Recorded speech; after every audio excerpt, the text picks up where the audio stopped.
basically they're conditioned to lie to us because they were lied to. And we perpetuate this big, giant freaking lie. And we talk about a greater good of the lie. And the greater good is, well, you don't want to take away that sense of faith, that sense of wonder, that innocence, that whatever. And I might have rejected them at first, but then I realized our beliefs are just the lies we tell ourselves. And this lie makes better sense than this lie as far as keeping my nervous system calm. So treating that little girl inside of me well. You're talking about coping mechanisms. Yeah, I'm going to grab onto this belief system, or this idea of past lives. I will tell you, as a physical therapist doing myofascial release and processing trauma out of the body, I had patients have past life experiences on my table before I knew what that was. Like if you just heard me and didn't hear the person's reaction, you would think I was batshit crazy because I'm just spewing things. I'm just like, yeah, and they're showing me this and they're doing this. And you're just like, poo, poo. But if you hear the other person on the other side saying, yeah, that was exactly my mother. That's exactly the thing she would say. Like they're giving me what I need as empirical evidence. And by the way, it's not quantitative except for experience driven. Aha. So our quest to find our truth isn't in numbers. It's in empirical evidence of experiences. Welcome to Harmonize Your Life, conversations that inspire, awaken, and harmonize. I'm your host, Kingsley Willis, and each week we talk with experts in functional medicine, therapy, technology, quantum biology, and personal growth. Today on the show, we have medium Brandon Russ to discuss the astrology of Christmas. I'm also joined by my co-host, Amanda Carpenter, the CEO of iah. Welcome, everyone. Well, thanks for having us. You hounded me, you stalked me, you found me at a cookie store, and then you were like, please be on the podcast. And I said, yes. And then you said, are you going to eat that cookie? It was kind of, okay. I kind of understand your ulterior motive. I'm glad to be here, though. It's a lot of fun. So you're already telling lies. This is going to be spicy, everyone. It's going to be very spicy. That. You're lying. Oh, wow. You're calling me out on, don't I have liberties to, embellish our story? Isn't it the lies that we tell ourselves? I mean, look at how much we've built on being able to tell ourselves that it's not real, but it's real because it's your reality. Oh, what a way to start a podcast. I love you guys. This is so much fun. The stuff on the cutting room floor already, you guys would be like, what are you talking about? Hey, there you go. Well, I asked you about, before we started recording, I asked you about your origin story because I like hearing how people got to where they are. Like you've got a very interesting just occupation generally, but then you also mentioned how you do work for the state police. I'm like, huh?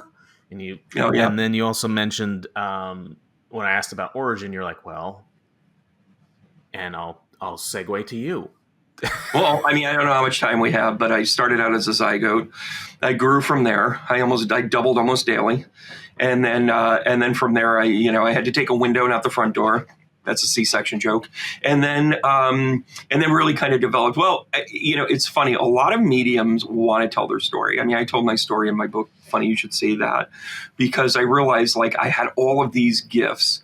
And I just had a knack for saying either the right thing or the completely wrong thing, which ended up being the right thing at just the right time all the time. And that was my beginning of understanding how gift was applied. It's not just being gifted. It's just not having mediumship or being intuitive.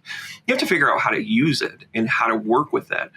And you have all of these cosmic energies. You have all of these things from, think about it. Anything in that kind of mystic, psychic, which I don't really like the word psychic, but anything within that kind of occultish kind of feel to it, where people want to be scared. Certain people want to find their truth. Certain people want to find their purpose. Certain people just like crystals. Certain people just, want to talk about past lives all the time. And there are so many categories that are connected to your self-exploration and understanding who you are. I just, when I became a teacher, I started teaching the things that I wish somebody had taken the time to teach me. So as a self-learner and being able to project it and show it, I really kind of fancy myself as the storyteller, whether it be through the teaching or whether it be through the connection of a loved one, being able to tell their story, being able to say, hey, this is how they passed and this is what they appreciated about it. And through that, I found an insane amount of accuracy, an insane amount of creative energy, because creative energy, for me, at least how I'm built, the creativity is a really big thing to me. So, by joking around about, how you stalked me about a cookie thing, of course it's absurd, right? That's what makes it funny. But we've also forgotten, we've kind of skewed now, and there's some astrological reasons, but we've kind of skewed what is truth. And I think even as we come up on the holiday season, which, we talk about the political lies that happen, we have had an institutional lie about Christianity and Christmas and everything else for our entire lives. And we all kind of winked and went, yeah, Santa. Or, yeah, Okay, so this is. I'll stop you right there. For anyone listening, if you got kids in the car, you might want to skip this part. I love that ahead. I come with a warning. Yeah. I mean, I love that I come with a warning. Yeah. So I was, in being a musician, like my goal was always to get the PMRC label on whatever recording I was on. Like I would swear at the end of every song just so that I got on the PMRC list. It's not necessarily about being right or wrong, although we misconstrued that, right? I mean, look at all of our conflicts. It always boils down to one person thinks they're right and one person thinks they're wrong. It's that simple.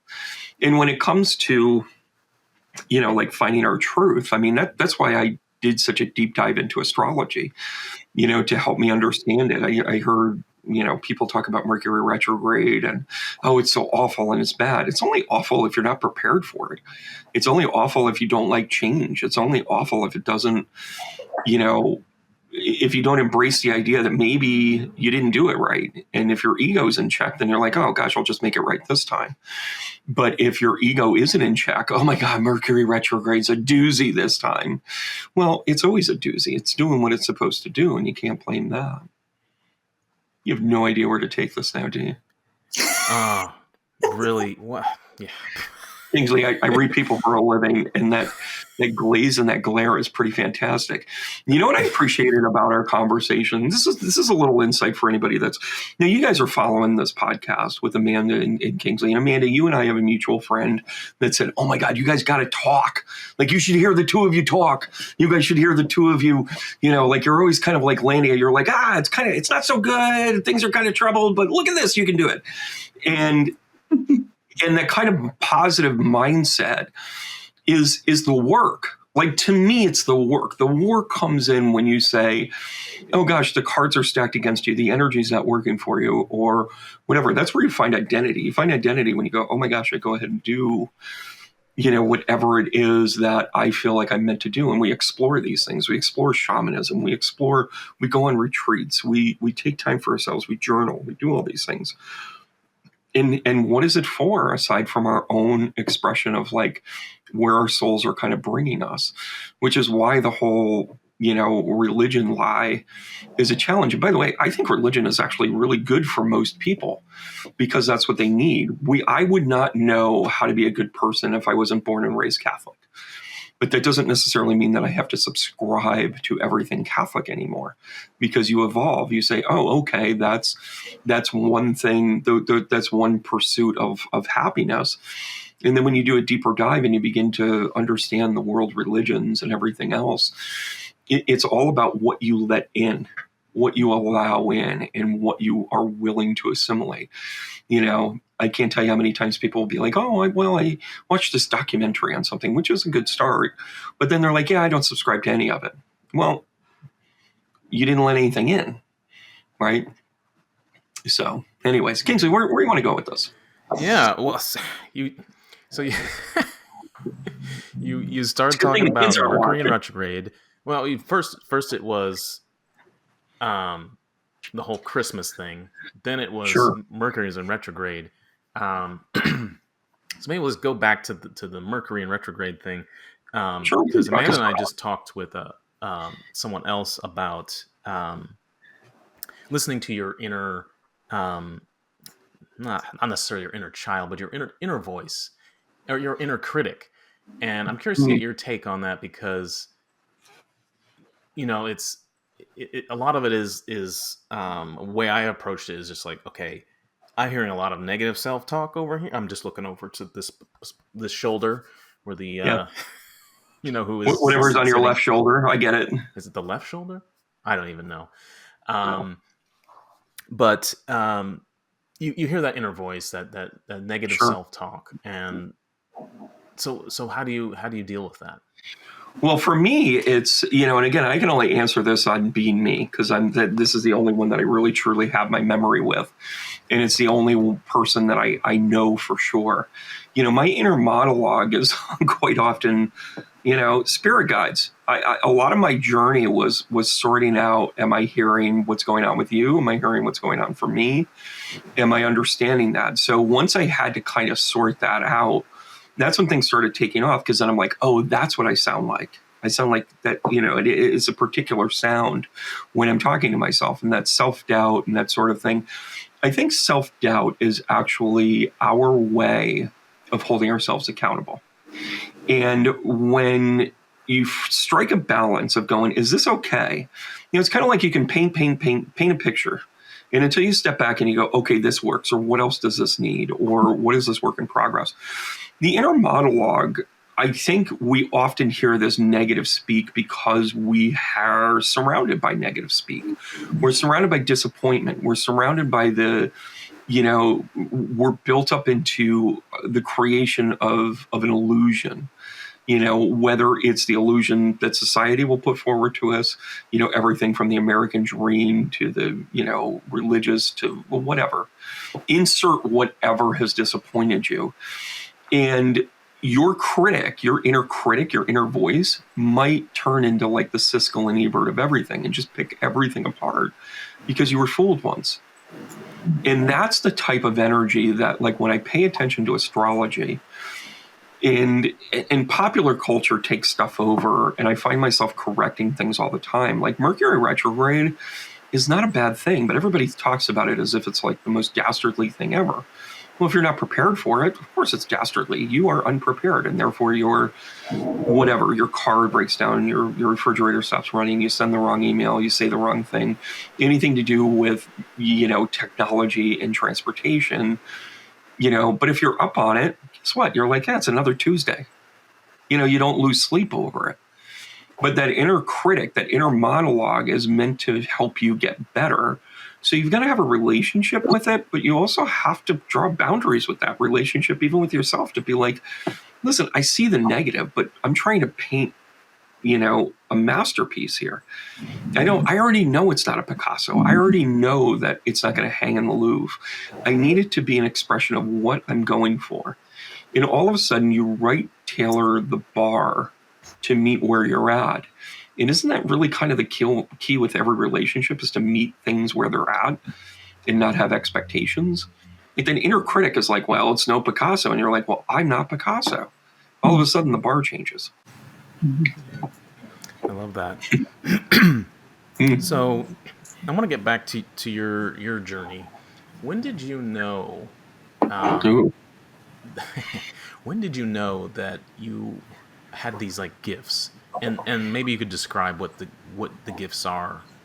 When did I figure out I was weird? Okay.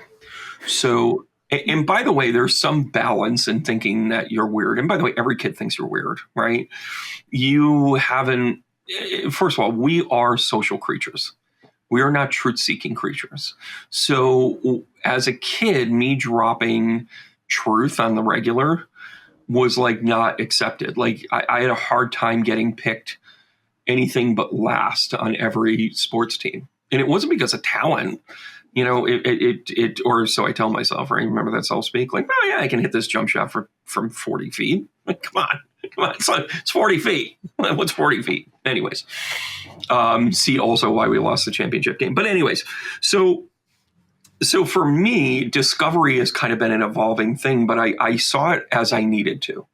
So at first it was, this is kind of weird. Like, we're kind of talking a little bit about Christmas here, and we're going to dive into the astrology of Christmas here in a minute. But like, my sisters, I ruined their Christmas one year because I literally shouted out what each present was before they opened it. Because guess what? I was on board with it. Like, I'm like, that's your Cabbage Patch. That's my sisters are like, can I just enjoy it? Like the first one was like, oh my gosh, you were right. And everybody's kind of looking at each other. My parents were like, lucky guess. But when we got down to like the Tic Tacs and stuff, they were like, too much. Too much. Like there's no surprises with you. And then I realized like discernment. And I'm like, oh, I can't always say this. When I was in fourth grade, I think. I had a teacher that was out for a week.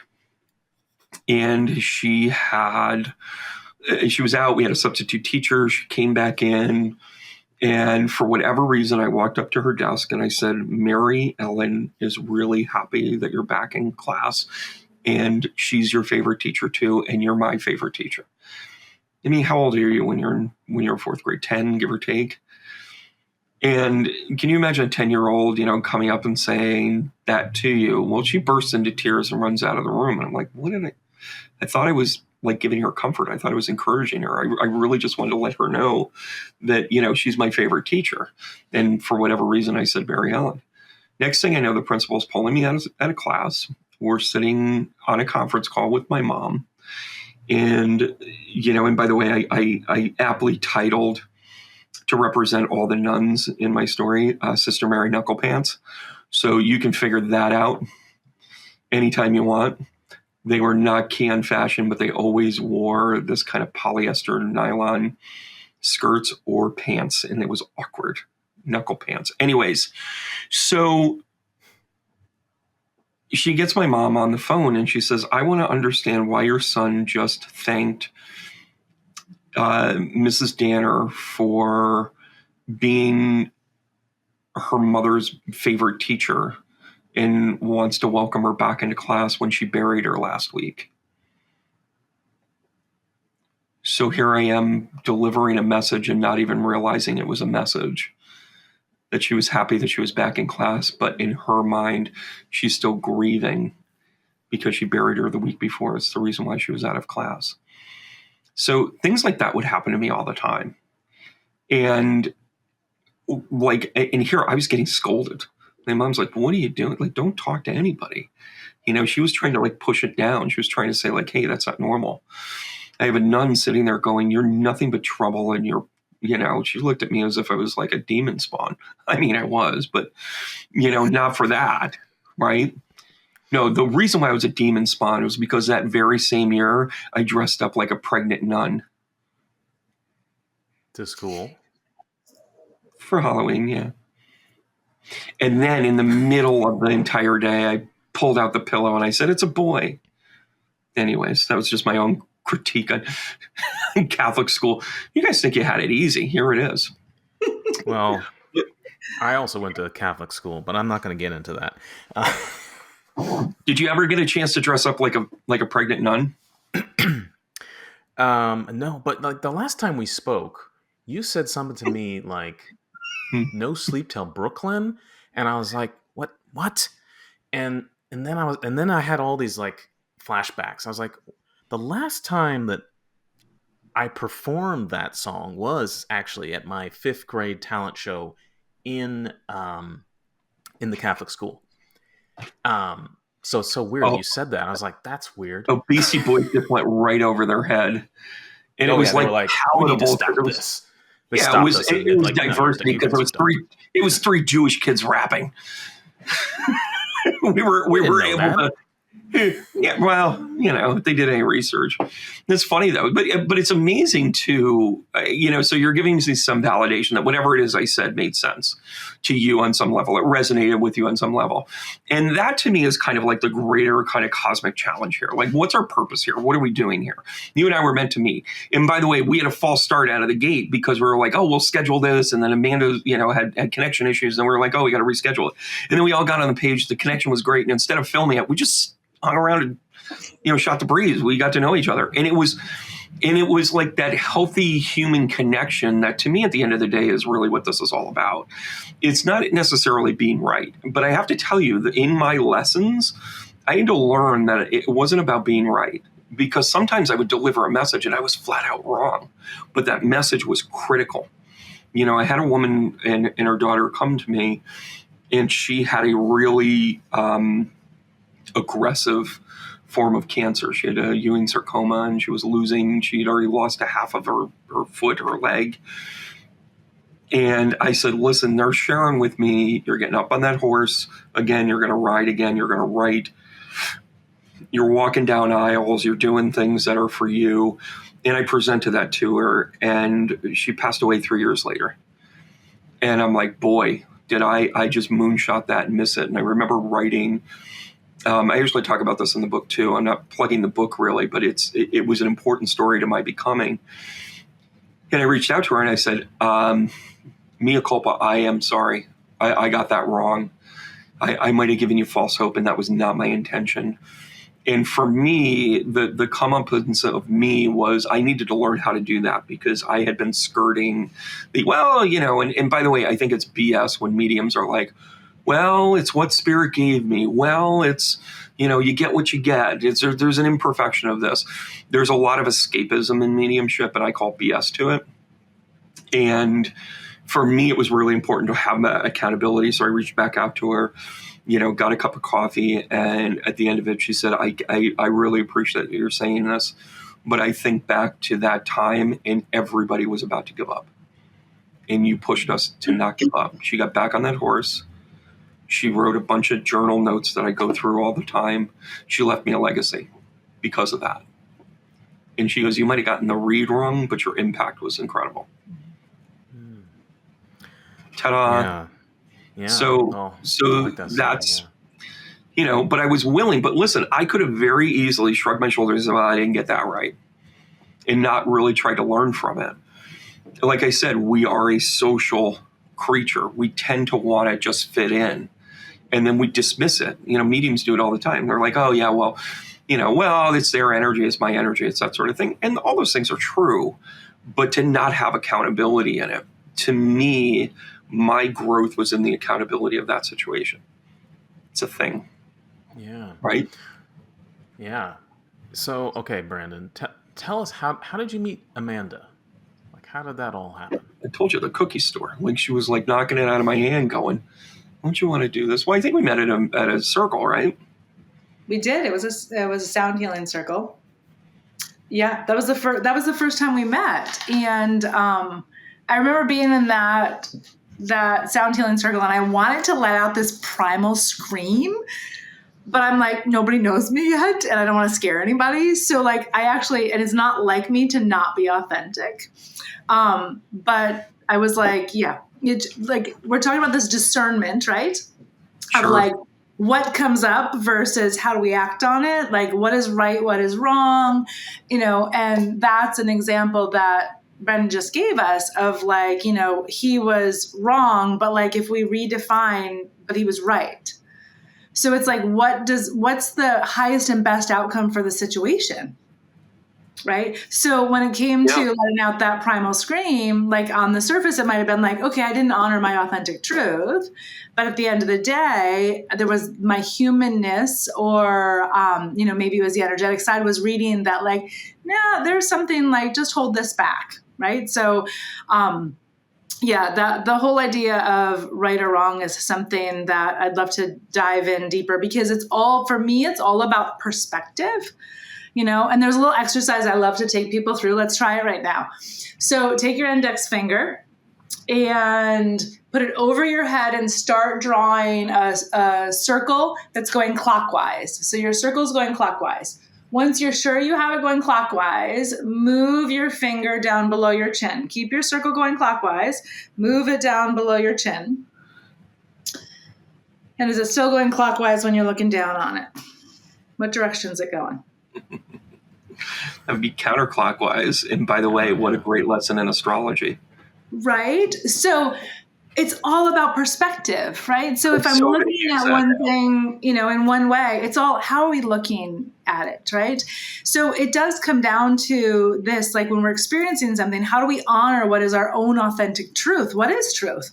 It's the energy of alignment and the discernment in the moment, right? And looking back, we might say, oh, I was wrong in a certain way, but like, it created a whole nother outcome, And so Yeah. I've learned to step into life and to live life. And that's kind of how Brandon and I came into each other's lives, was through a common friend, because she's like, you guys kind of sound the same. But it's about honoring what is your truth in that moment, because that's all that matters. Like, all we have is presence. And so what feels like the right thing to do, the right answer, the truth, the belief, our beliefs are just the lies we tell ourselves. So it's all we can do is make a decision in that present moment. And then when we look backward, it's always perfect. It's always perfect. But, falling victim and being victim is something that, so much of humanity, and definitely Americans, are addicted to, right? So we're looking for that blame, that 100%. It's your fault. It's something else outside of us to blame. And in the meantime, 3 fingers are pointed back at us, right? So like that whole Mercury in retrograde, like some people are using it as a blame. Like, oh, it wasn't me, it was Mercury in retrograde. Oh, yeah.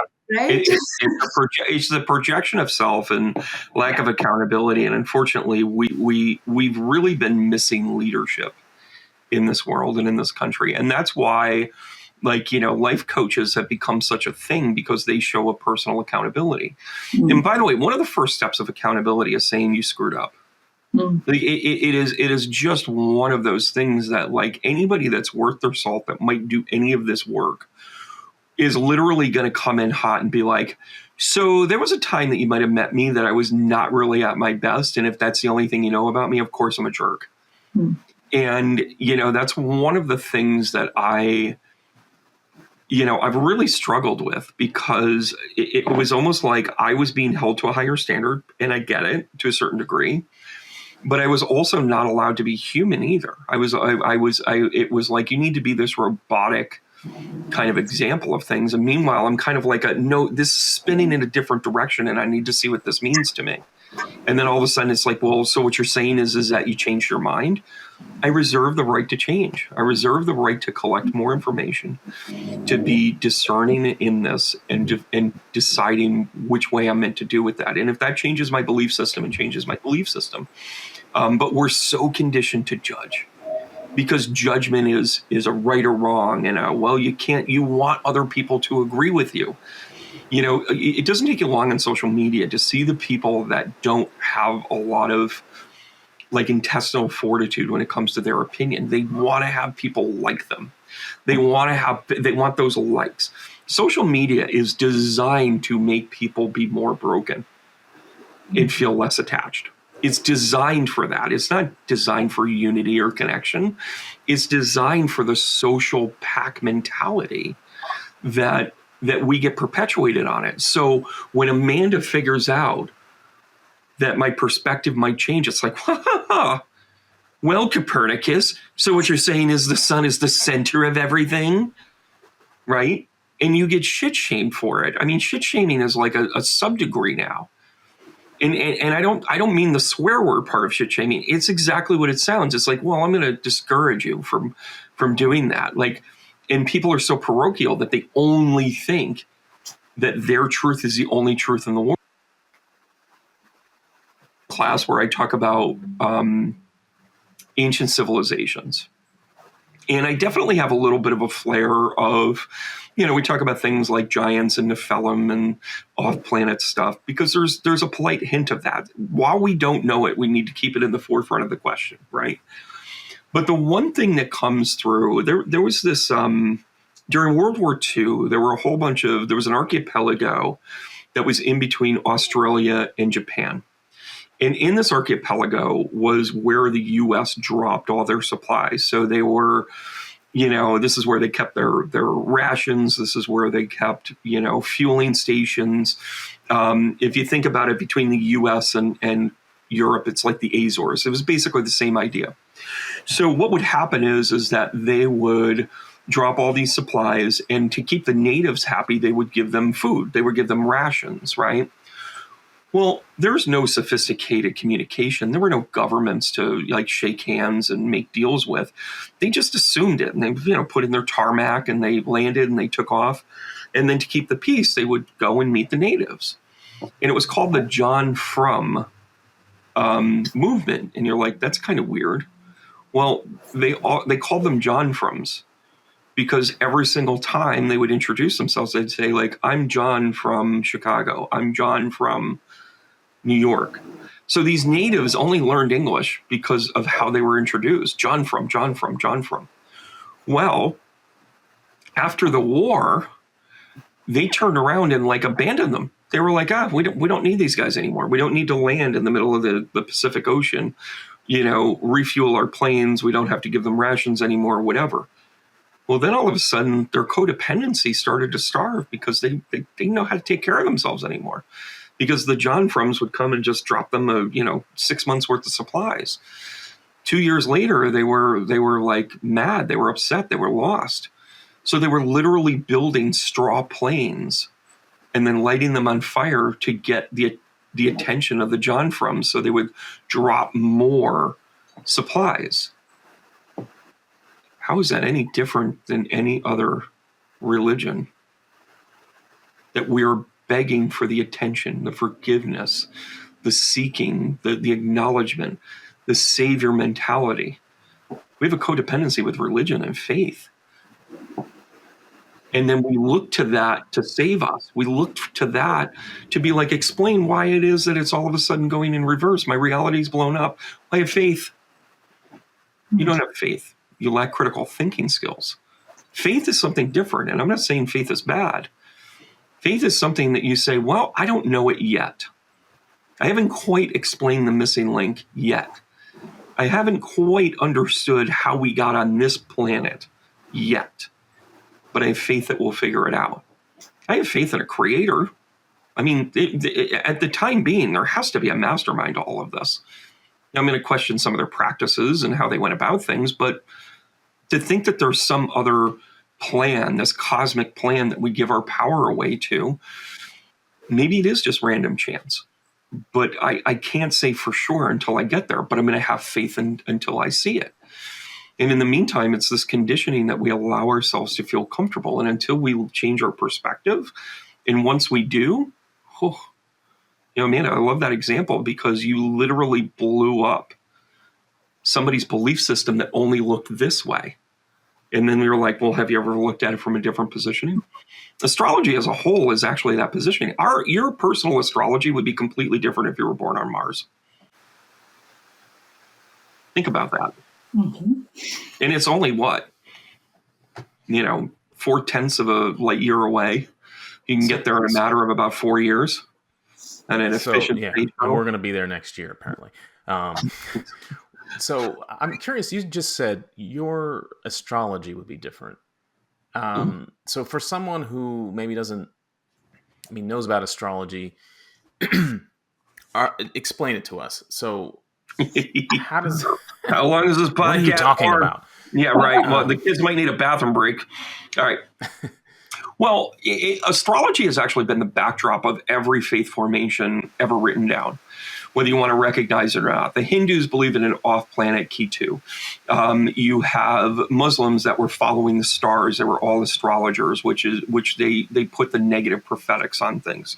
Christianity, in and of itself, the cross is actually the symbolic nature of the astrological cross in the center of the zodiac.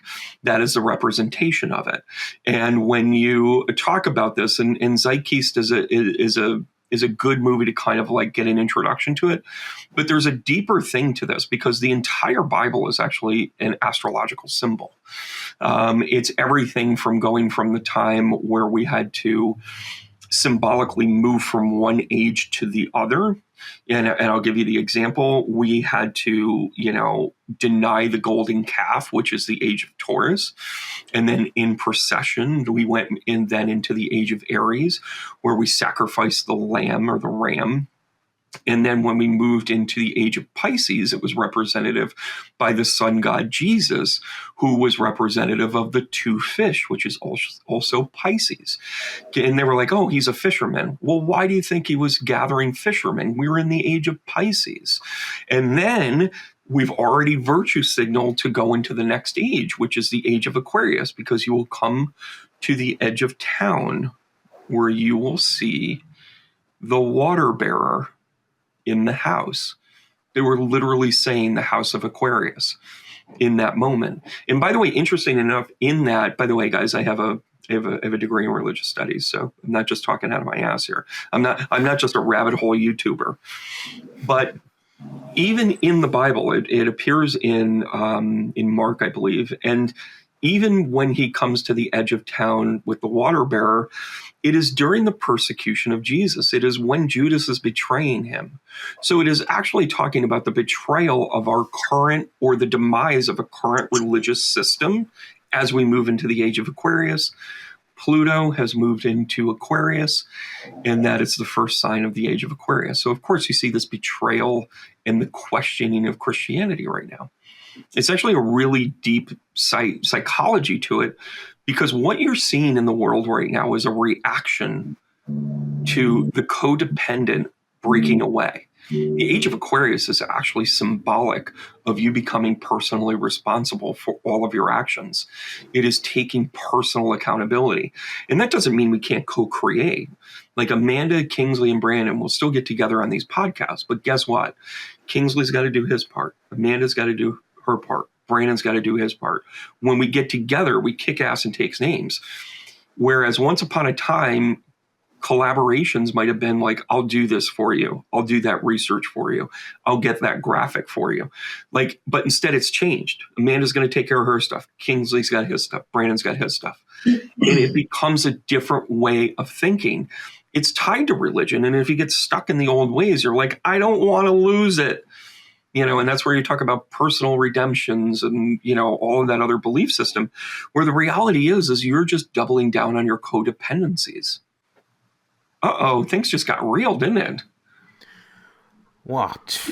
Yeah, I was like, can you just give me an intro to astrology? And I'm just like, Well, I'll give you an introduction to astrology. I'll take a step back and I'll say astrology is the current weather. That is the whenever you hear an astrologer talk about the cosmic weather, the astrological weather, those are the conditions that are at play right now. Like, for instance, as we're recording this, we had Mercury just go into retrograde. We have an opposition of Pluto and Mars. We currently have Saturn in Pisces in retrograde, which is just upheaval upon upheaval. Those three things alone are a way for you to have your paradigm shift, to have tensions mount, to have things forced into a different direction, whether you like it or not. And guess what? It's going to change. It will get easier. When Saturn moves into Aries, it is a much more amicable, but not easy. It's still not easy. I mean, there's really only 2 or 3 positions where Saturn feels super at home. But at least in Aries, it's kind of like a action and double down and get it to where it is that we need to. By the way, it's also in every single rise of an authoritarian state, Saturn tends to be in Aries. That should scare you a little bit. So when you look at the socioeconomic world and you look at the effects of some of these planets, that's what's going on. Now let's boil it down to Kingsley. What are you doing differently? Here's the positive. So you've got this gap where Saturn's in Pisces, right? During this time, it's a great time for you personally to pull apart all of the things that you thought were structured, all of the things that you thought were exactly the way it was going to be. Like when you first got into like film and communication and that sort of thing, for the first 10 years, you thought it was going to be an audio booth. You thought it was going to be a sound stage. We're broadcasting to millions of people and you're in your bathroom. I'm sorry, you're not in your bathroom. If I didn't lighten that up, people were going to be like, why the fuck? What is up with this? Why did she say it was funny? Anyways, but it's, it becomes that thing where that paradigm has shifted. And by the way, that's a remarkable thing. That's a remarkable thing. And by the way, during this time frame, if everybody took stock and think back to like 6 years ago, your belief system, the things that you held true, and I don't care what it was. I don't care if it's about faith, religion, country, politicians, stars, you know that saying where you never want to meet your idols? Like that has become a real thing because we've become so flat with access that all of a sudden you have disgraced politicians on Cameo. Like, think about a time where it's like, in one way, it felt great. Do you remember when Bill Clinton went on the Arsenio Hall show? It was like groundbreaking. It was like a president went to prime time and wasn't at a podium and played the saxophone. Wow. Now we have international politicians going on podcasts that started for about $2,000 and broadcast all over the world. That has changed dramatically in our lifetime to what access looks like. And is it good or bad? We're not judging it. By the way, another interesting thing in tarot, the judgment card is changing. The judgment card was originally about judgment. But to Amanda's point, it's really about discernment. We have to take the world is being divided into two categories: people that discern and people that judge. Pay attention to that. It's a big deal. I'm sorry, did you want a one-word answer? I don't know what a soundbite is. No. This is interesting because you pointed at me. You're like, you used to do audio when you were a kid. Yeah. Oh, I don't have it with me right now, but I found these tapes. I'm like, I need to get these digitized because I had a show. Did you have a mixtape? Did you ever give somebody a mixtape when you were younger? Like, hey girl, these are my top 5. Like, hey, these make me think of you. This was like I thought I could make my own kind of like variety show. Love with it. My brother. Yeah. And I think I was like 13 or 14. And I just love plugging things in and figuring out how audio works and signals and recording things. And it was all audio. So it's funny you said that. It's like you knew. Yeah, let's stay on brand. Funny you should say that. Did I say that? Yeah, you did. Of course you did. Oh, plug for the book. Of course you did. I'm so good. Well, I have a question for Amanda. Amanda, when you're working with people, do you notice what is their aha moment? And I'm asking this as an astrologer because I think that there are things in personal astrology where the moon lines up, where Mercury lines up, where the sun is. I mean, the sun does the year cycle. The moon does the 28 and a half day cycle. So your astrology is changing on the daily. What do you attribute like people's greatest breakthrough? Do you think it's like personal tragedy? Do you think it's self-awareness? Like what do you find? Yeah. Well, in the clientele that I work with, it is a personal tragedy. It is some sort of desperation. Yeah. And coming out of the health field, it was a loss of health. And that's really what woke me up. Like, I am not, if I took a personality test when I was 21 and I took a personality test now, I'm going to score completely differently because I am not who I was. I wouldn't even be friends with a girl I was, right? Mm-hmm. So, but really what happens is like your whole world kind of falls apart. And it's like, what I believed to be true wasn't true, and I say our beliefs are just the lies we tell ourselves, right? They're just the lies we tell ourselves. So for me personally, it was my belief in the allopathic medical system that I was trained in, had a doctorate in, had a very successful practice in. Yeah. It was that system that then failed me and didn't have answers for me. And then the same thing happened to my dad. And that's what woke me up to like, wait a minute, I can't give my power away to the system. Like, I can't believe everything that they tell me. Like, I wouldn't be alive if I did believe what they told me. They told me that I had a mental health condition, that everything was all in my head. And I had a head-based condition, but it was Lyme encephalitis. My brain was infected. So I would pay attention to your 6th house on that one. Keep going. Yeah. So, but here's all like the funness, the juiciness, and all of it. Like, there could have been a suffering aspect of things. And when we lose our health, we become present. All that matters is feeling better. Right. And so it really was a wake up call that I needed to not only see things differently, but to also learn to be present, like what is important, because I didn't care if I lived one more day if I had to feel like this, so the future no longer mattered.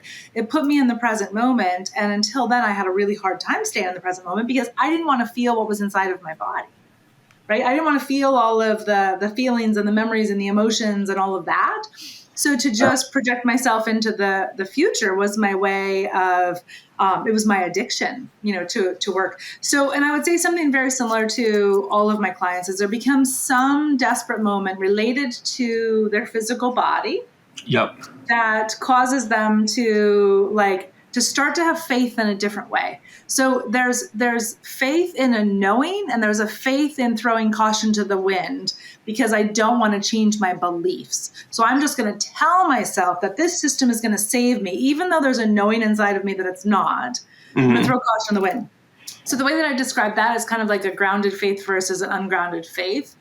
Right. And again, that discernment of like, no, I have a knowing inside of me and a trust. So anyway, that was my personal kind of awakening. I incarnated into this planet to be some sort of healer, facilitator. And I did what every 17-year-old does is like, I chose a profession that kind of put me on the path, right? And then I realized, wait a minute, this system, I can't do it my way. I can't use the skills that I came into this world with. And I didn't want to admit that. So my physical body was taken out so that I had to see that. Yeah. And, here's the other thing, too, is everything you just said is astrological. And you're like, whoa, B, what is up with that? Yeah. Because we have the cycles of the planets, I can tell you with some level of predictability when some of those things happen for you, right? As you're going into the age of 21, you hit the quarter pole for, really it's kind of at 21 where the quarter pole of Uranus. The Uranus return is actually at 84 years. And you're like, oh my gosh, well, that's not, I hope I make it to 84 plus, right? We hope we get our Uranus return in. Well, at 21, you're at the quarter pole. At 42, you're at the opposition. So in other words, where Uranus is when you're born to where it transits to where the sky is today, at 42, it's an opposition of your Uranus, which is where most people have their midlife crises. Right? Give or take. There's an astrological reason for it. You also have Jupiter, which jumps pretty consistently to 12 years, right? 12, 24, 36, 48, and 60. During those times, you have the initial jump, which is at 12 years old, you're a pretty good softball player. You're a pretty good basketball player. You have some skills and you're promoting yourself. And by the way, whether they like it or not, it lines up with psychology and personal development. Whether you like it or not, it absolutely does that, because then you jump to 24 where you get a skill. By then, think about where you're at 24. You've got a degree ish, give or take. You might still be exploring it, you might not. But at 24, you've got some things under your belt that you can really focus in on, right? And then let's just skip 30 for a second, and we'll go to 36. And that's where you become established. By 48, you're becoming an expert. By 60, you're becoming a legacy, right? So you start to kind of see those 12 years increments of your growth, your expansion, your knowledge, right? Then comes along Saturn, which is actually a maleficent planet, because what it does is it grounds you, it brings you back, it makes you take a step back. But it's important that it's there, because at about 29 and a half, but we're going to call it 30 for 30's sake, you become more concrete. This is where you say, am I making a life or aren't I?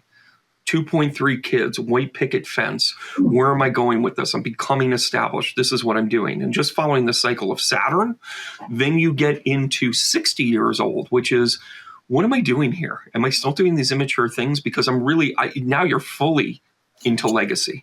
You're fully promoting legacy. You're fully wanting to kind of be like, this is where you're setting up things of like, oh, I want to take care of the grandkids. I want to take care of the butterfly farm. You start to look at those things.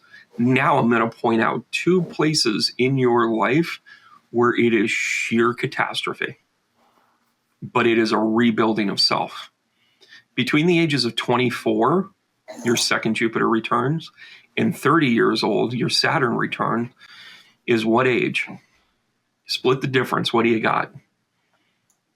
27. 27. Why is 27 so famous? Ask Janis Joplin. Ask Kurt Cobain. The 27 Club is actually an astrological anomaly where people fall apart and become self-destructive because their potential to expand and their potential to become concrete clash, and they go down this path of a dark over-drinking, negative thoughts, suicide, that sort of thing. 27 is an astrological condition. The other astrological condition is between 42, when Uranus is in its opposition, and 48 with the Great Expansion. More men commit suicide between 42 and 48 than any other age. Because you're going from the place of pure empowerment of I should know better to what the hell am I doing here? What did I actually progress? My youth is gone. The rebel without a cause is suddenly just without a cause.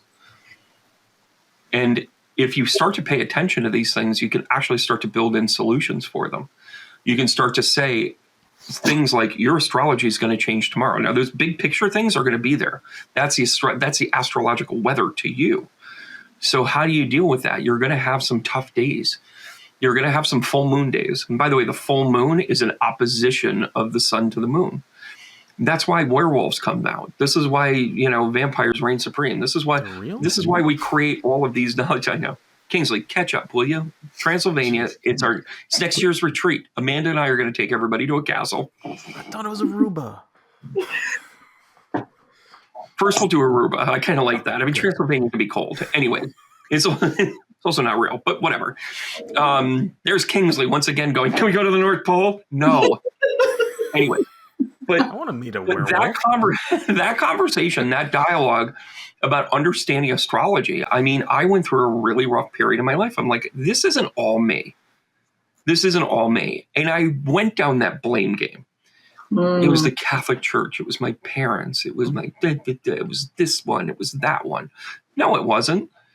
The conditions were prime for people to take advantage of me because I didn't know who I was. I'll say that again. The conditions were prime for people to take advantage of me because I didn't know who I was. And guess what? Now that I'm on the other side of that, I know who I am. You can't push me around. You can't do that. And by the way, the younger version of me, easy pickings. You could have made me feel guilty because I still had the Catholic stuff on board. You could have made me feel like less than what I was because the image of myself isn't there. I've been growing out my hair and somebody goes, aren't you worried that you might lose viewers because you're growing your hair out? I'm 51 years old. I'm at the I don't give a shit method. I really am. I'm just like, what? Well, you don't have to wash it. What do you care? Well, if you cut it, it'll grow back. Thanks for the advice. Right? Like, what's wrong with you? Hair works. Like I'm 51 and I want to be 15. I want to feel 15 again. My hair looks like I'm 15 again. And by the way, how many 51-year-olds do you know that can grow it out like this again? Am I right or am I right, ladies? Right? Am I saying it right? Hey, there you go. You got a full head of hair. Go listen, show it off. I glued it on this morning. But astrology has a lot to do with our involvement, and how we see ourselves in the world. To your point, Amanda, it's always perspective. Always. Yeah, so that was so much fun. I was over here with my calculator trying to figure out at what years I was what age. So here's what I've got for you. So you talked about 27. There was definitely some disruption at 27 for me. And I was one that could never use substances because they always made me so sick. So like at 2 drinks, I'm like drunk and puking at the same time, like drunk and hungover. Cannot use any sort of substances. So I used work and exercise as my addictions is what I did. Again, I want to see your 6th house. I mean, it sounds so like pervy when you're like, I want to see your 6th house, kid. Show me your 6th. Wait, did I just hear that right? That's all right. Kingsley, hold the camera. All right. So what else did you find in your search with that? So at 27, there was like something missing in my life. That's when I decided to go back to school. So I had been practicing as a physical therapist at that point in time for 5 years, but like something missing. I was looking for something more, like something was out of balance. I had just gotten married. or was going to get married in September. And so it was like May of that year, I decided to do my doctorate. So I started my doctorate work the same year, just a couple months before I actually got married. So it was like I was looking to fill, something must have been out of balance, right? I was like looking to, like I didn't necessarily need to pursue my doctorate. So that was a piece. And then at 36, 2014, like that is when I worked with, there was this, I'll save this story for another time, but you can appreciate it. Somebody gifted me a past life reading with a spiritual mentor, advisor, medium. And I really had no idea what that was all about. So I sign up, I go to this past life reading, and she didn't tell me too much about past lives, but she told me what my soul's mission was. And it ended up like changing my life. So my soul's mission, she said, was to heal with my mouth, not my hands. Now, let's keep it clean. I wasn't even going there. It's bad when I go off screen where it's just kind of like that's where you're like, Brandon's totally gonna. And by the way, Amanda, good job by you knowing me enough to be like preemptive there. Yeah, I know. I'm gonna stop you there. So like I had something to say in this world, but there was this fear within me at the time. Again, physical therapy, like the system had failed me personally. I was feeling better and I knew that there was something more, and to feel fulfilled, it's like, what am I going to do in this world? Because physical therapy it didn't feel okay anymore. So it was How old were you? 14. So I was 36. Well, of course, that is your third Jupiter return. Yes, that's why I want to make your impact.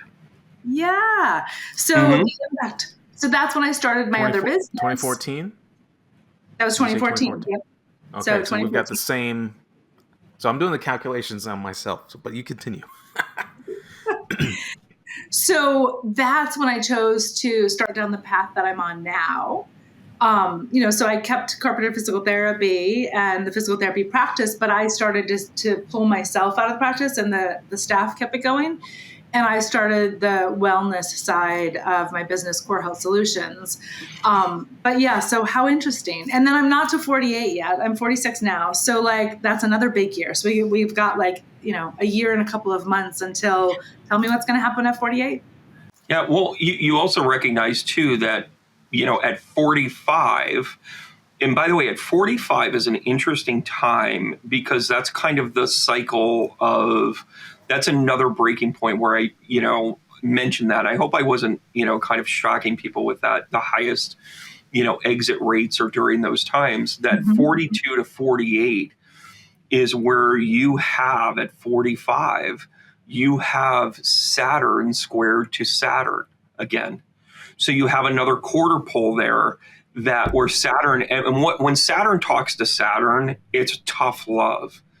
So at 45-ish, but about 44 because of the anomalies there with the retrogrades and whatever. But at 44, you're literally looking in the mirror going, who are you? What are you doing? Like, is any of this stuff working? The astrology is meant to be an evaluator. Unfortunately, the weight of the world sometimes makes you evaluate it in that negative space, that's negative self-talk, that negative piece of it. And that's the reason why like personal coaching is at an all-time high right now, because we don't know how to cope it.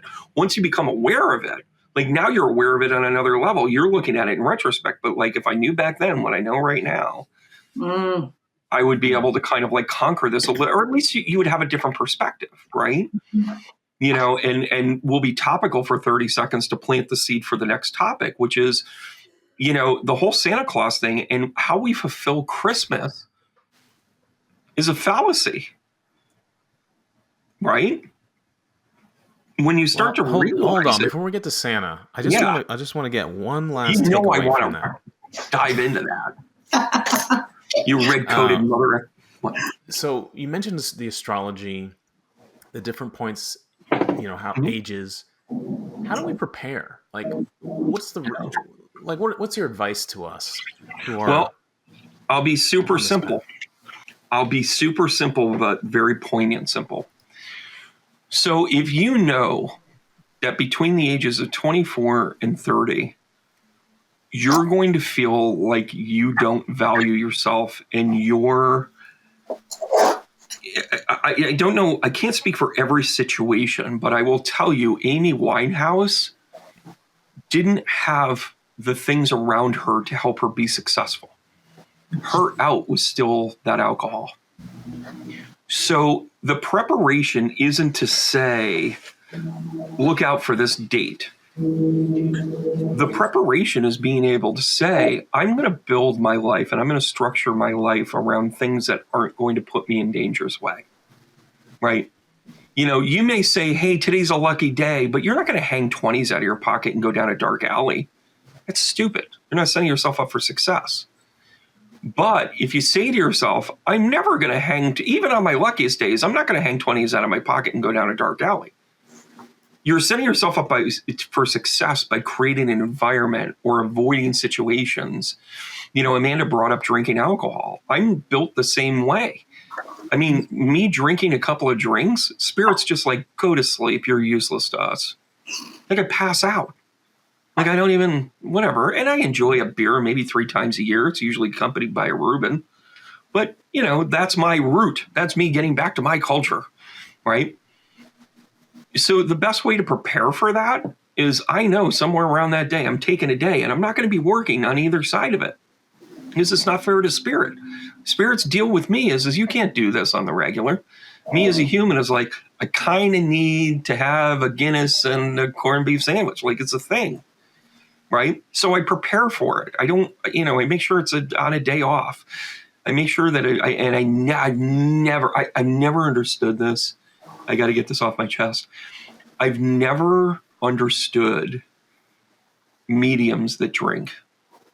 I've never understood that. And I'm all, you know, I get it. Well, you've got to have, you know, it's a way to associate with people. It's a way to, you know, to unwind and that sort of thing. If you don't have a good meditation practice as a medium and you need alcohol or any other imbibement that might chill you out, up to and including CBD. And I'm not saying you can't take it for pain. I'm not saying you can't whatever. I'm talking about anything. Water and air. You should be able to operate on that. It baffles me. It baffles me. And I know I'm being hypercritical here, but you're self-inebriating yourself. You're dehydrating your cells, your memory. That's what you're trying to do when you're drinking alcohol. You're trying to forget things. You're trying to make the cell memory go away, and it never does. Even if it's completely dehydrated, those memories of the cell is just, yeah, you tried to kill us again on that night when you drank too much. That's it. That's it. My gosh, how do we get on this topic? Because I had to get off.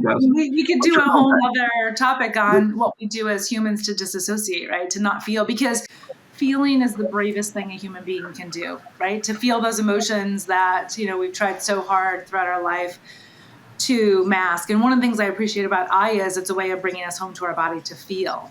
So, so that feeling and what we do as humans to feel, we'll leave that for another time. But I do have to, here's another plug for Brandon reading The Field. Since I traveled to Aruba and watched the Amy Winehouse documentary, I cannot get the song. They tried to make me go to rehab, and I said, no. I cannot get that song out of my head. And the fact that you could have picked how many musicians, how many celebrities, because a lot of people, that is the issue, is that they can't handle the rise. And you picked her. So, like, the information was in The Field, right? And you picked up on it. Yeah.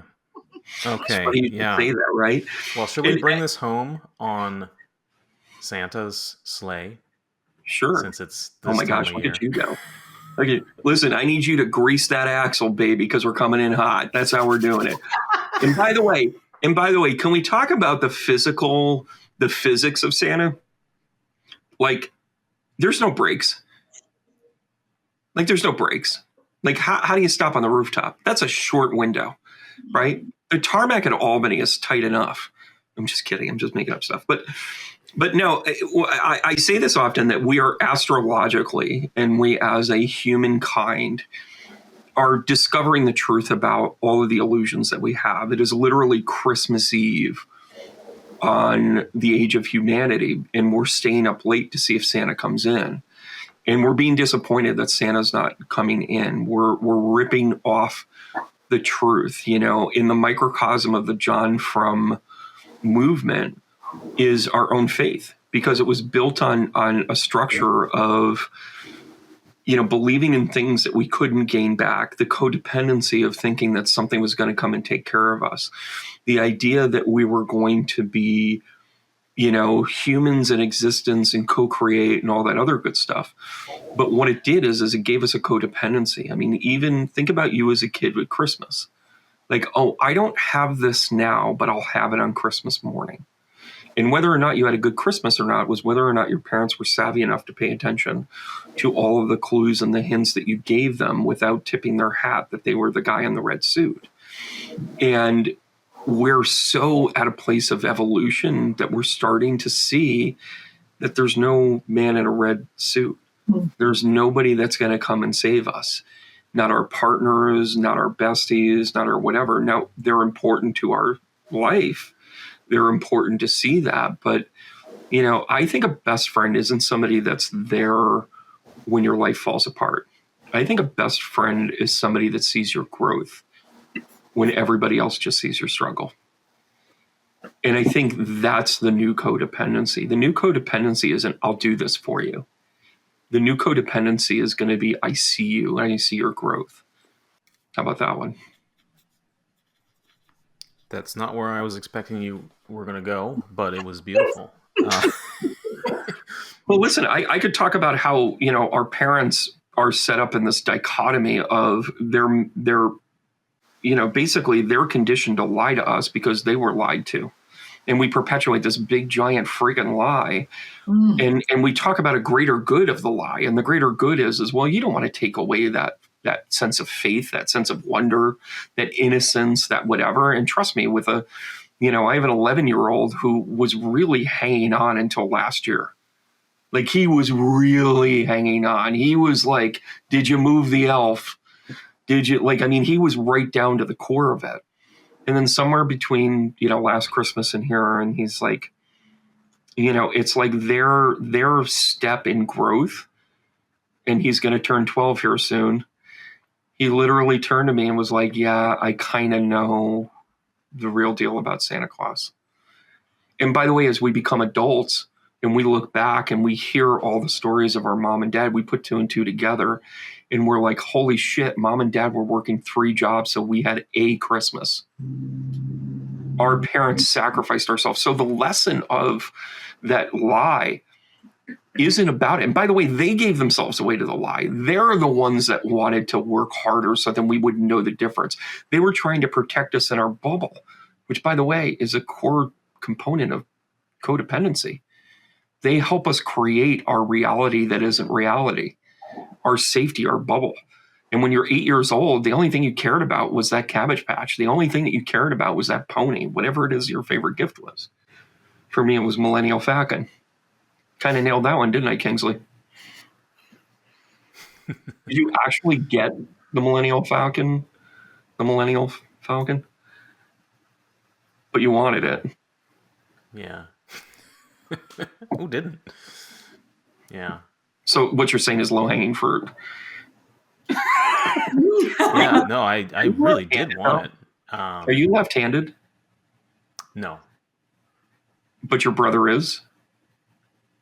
No. Who's the left-handed one? Your dad? I don't know of anyone who's Left is the one with the L. Yeah. I saw you look down at him. Who's left-handed in my family, but I can't think of anyone. But you're very right-brained. You're very creative-brained. I think that's how they're showing it to me. Yeah. So for you, logic actually pisses you off.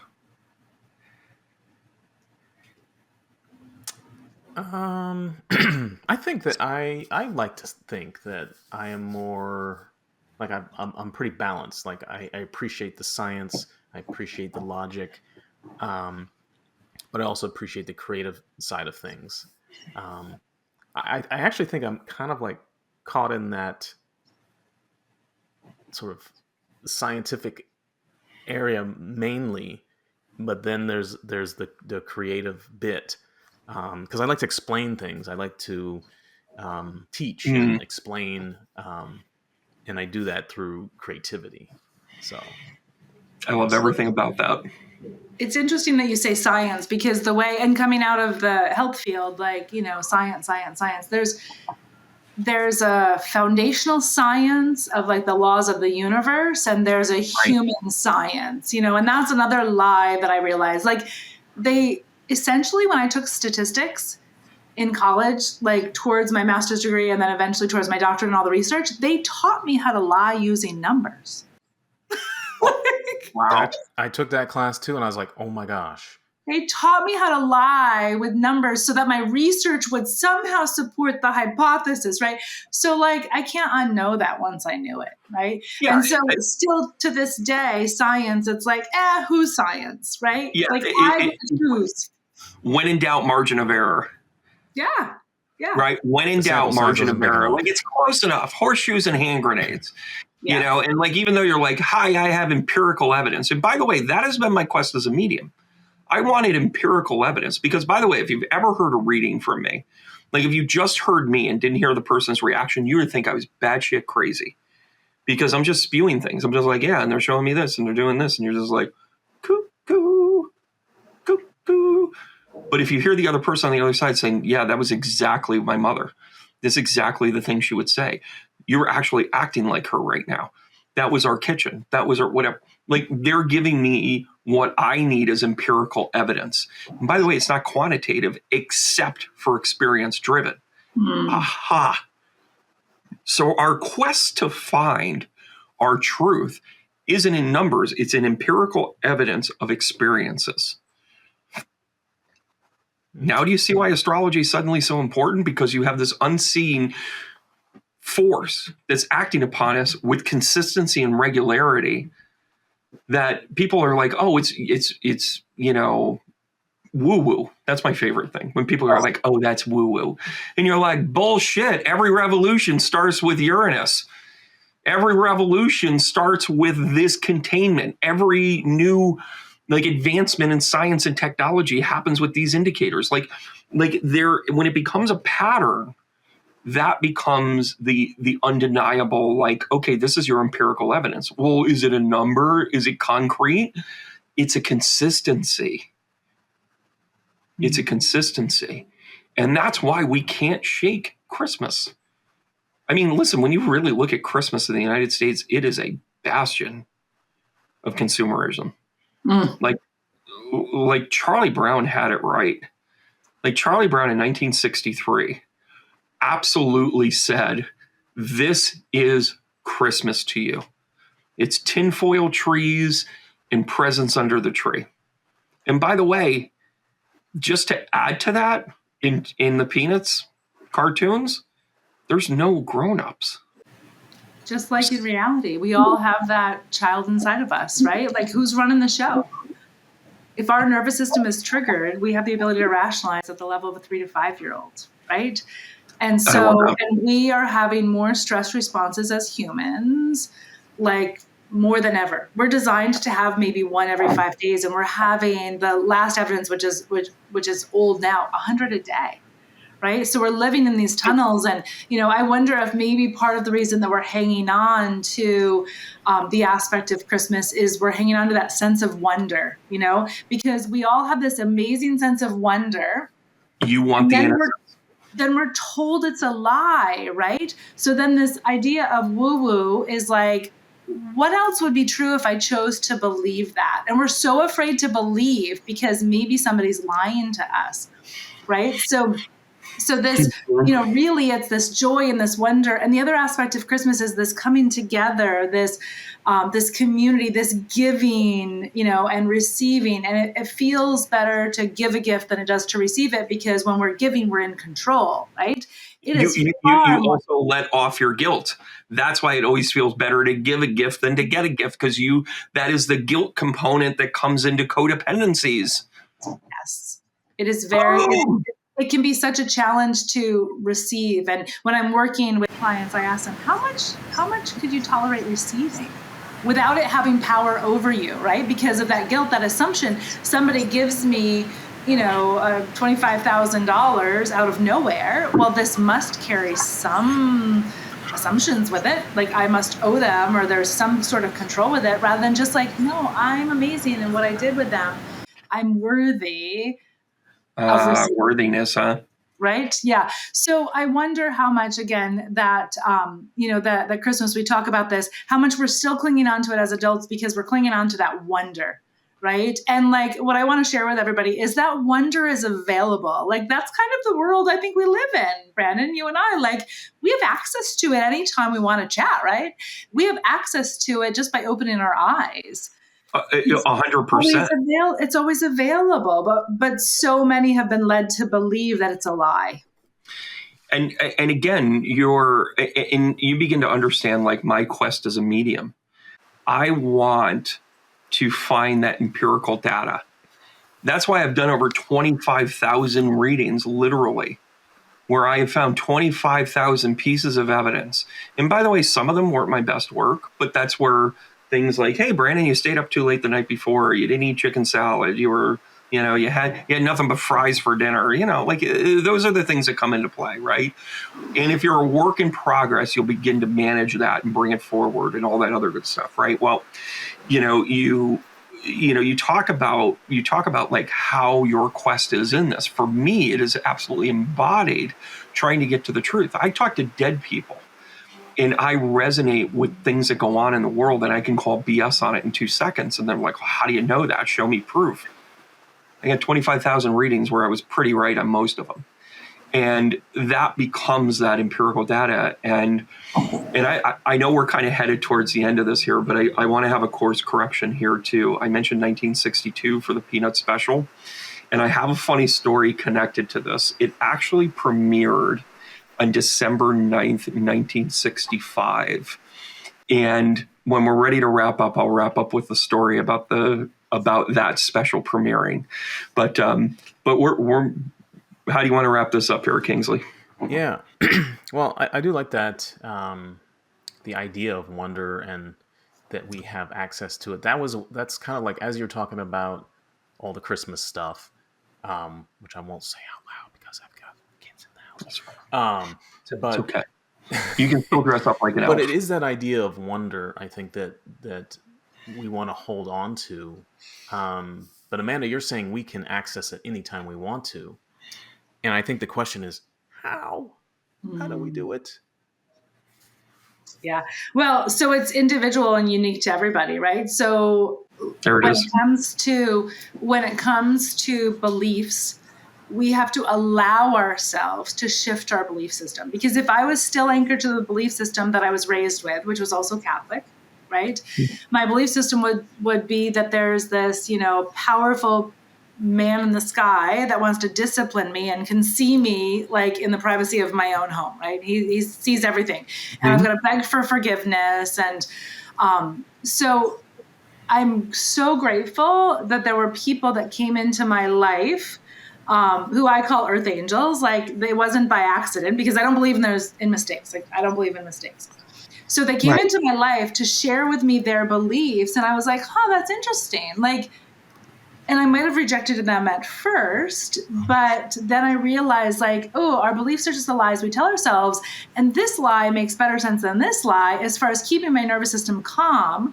So treating that little girl inside of me well. You're talking about coping mechanisms. Yeah, I'm going to grab onto this belief system, or this idea of past lives. I will tell you, as a physical therapist doing myofascial release and processing trauma out of the body, I had patients have past life experiences on my table before I knew what that was. I had this 24-year-old one say, that's where I was shot in World War II. And I was like, what the hell just happened? Like, what?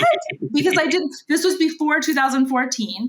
Work it out amongst yourselves. Work it out amongst yourselves. I didn't have a foundational belief. So then it happened to another patient and she was a little bit older and had this wisdom. So like when she came up, I'm like, well, help me understand this whole past life idea. And she said to me, go read the book, Many Masters, Many Lives, and you get to decide for yourself.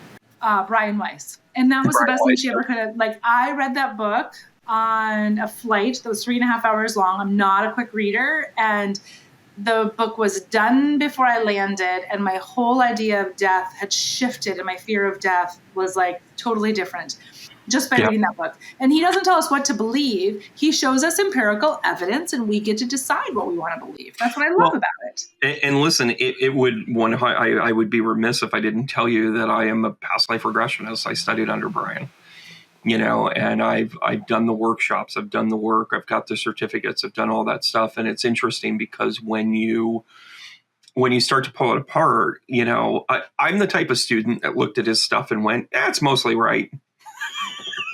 I came up with my own concepts of things too, which I think is how we improve upon it. Whenever a student takes my stuff and says, yeah, Brandon, but you missed this, I'm trying to answer that. I'm like, cool, go keep going, that sort of thing. But of course, and by the way, you read that book in perfect timing, exactly when you were supposed to. Yeah.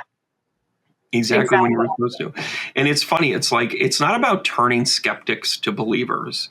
It's about revealing it when they're ready to understand it. And I have a great story, and let me tell this story and then we can wrap up here. So I came to this woman in a gallery. I do a lot of galleries, and anywhere from 40 to 100 people, and I get to almost everybody every single time and all that other good stuff. And I came to this woman and I said, was your mother like a Peanuts fan? Like, because she's showing me the Christmas special over and over and over again. I go, she's just like, this is my favorite. I go, did she like binge watch it? Was this her favorite? And she goes, well, I think she would, like had a couple of Snoopy things, but it was kind of arbitrary. It wasn't like she went out and collected them, and when it was on, she would watch it. It wasn't like she went out of her way or whatever. And I'm like, hon, I'm telling you, this is really significant because how she was showing it to me, because I took the evidence of what was important to somebody when they passed and why they would show it to me, how they would show it to me. And the repeat was like, this isn't going to go away. She's not going to let this go till we figure this out. And because it's a show, I'm kind of like, all right, I got to move on, but we're gonna place that in there. And then I'm thinking to myself, I'm like, you're kind of a pain in the neck. Like, what's going on with you? Are you a Virgo? She goes, oh yeah, I'm born like right on the cusp. And I'm like, you were born on the cusp. And I said, were you born in 1966? She goes, oh yeah. And I said, okay. I go, minus 9 months and 8 days. You were conceived during the Peanuts Christmas special. And she went, because I looked it up and it was December 10th, 1965. And she was born, I think on, I think it was August 21st, 1966. It was somewhere in there, but it was a reasonable amount that it would have been, her due date. And she sat there and she went, oh my gosh. And I said, yeah, I think you were conceived during the Peanut special. I go, you're welcome. She's like, is that why I love this so much? Yeah. It's like, oh, I don't know. I got to think for Vince Guaraldi too. I don't know what that is.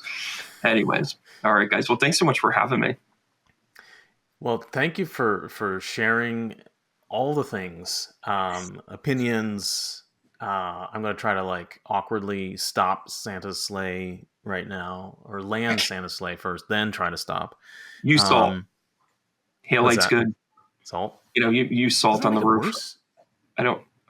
You would think. Oh, that makes think that makes it melt.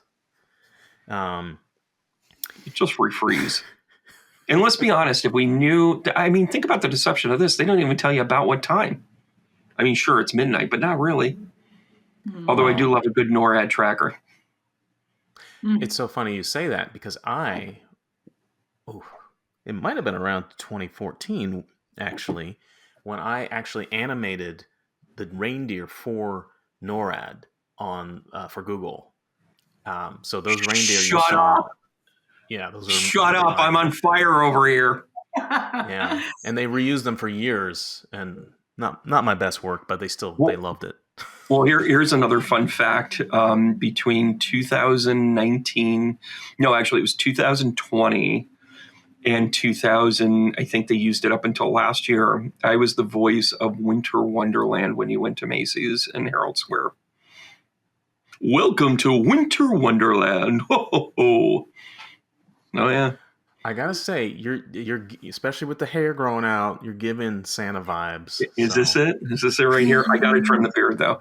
Maybe next year. Maybe next year. Maybe I'll go full Santa next year, just for you, Kingsley. I'm not inviting you to sit on my lap though. If it happens, it happens. I don't have any expectations though. It's the reason why we're so good at what we do. We have no expectations. But if it happens, so be it. On that note, an extra thank you to Brandon. I have That's to one way to leave. get out of it, isn't it, Amanda? What's that? I said that's one way to get out of this, huh, Amanda? That's the only way. Any last words, Amanda? Well, Brandon, thank you so much. When it comes to choosing our beliefs, when it comes to creating our own reality, when it comes to like seeing things within our life, we have a choice, and sometimes it can hit people like a ton of bricks.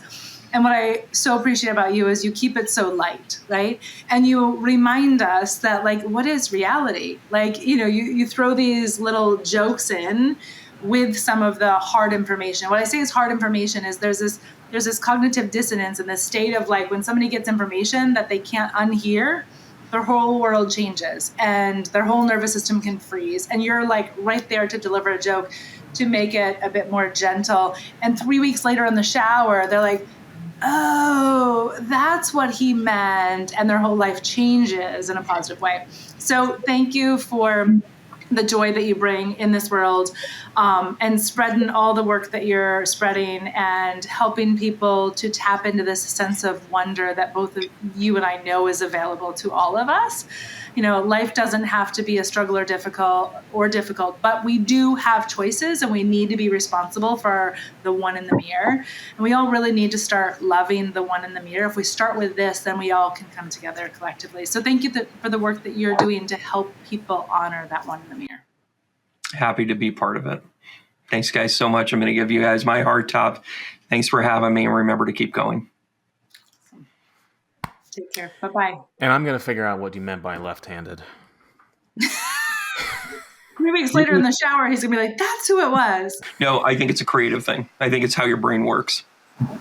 But did they teach you to write with your right hand, though? Like, were they adamant? I actually think you're left-handed, but they force you to write right-handed. Oh my gosh, I think you're right. That's exactly it. I don't know if I was just terrible and just. You should try writing with your left hand for a day.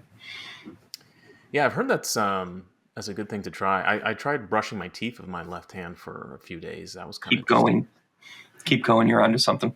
All right, guys. Thanks again. Yeah. All right. Well, thank you for your time. And this was a great episode. And have a wonderful holiday. See you next time. Thank you for joining us on this episode of Harmonize Your Life. We hope you found inspiration and practical insights to enhance your well-being. Till next time, stay well and keep shining.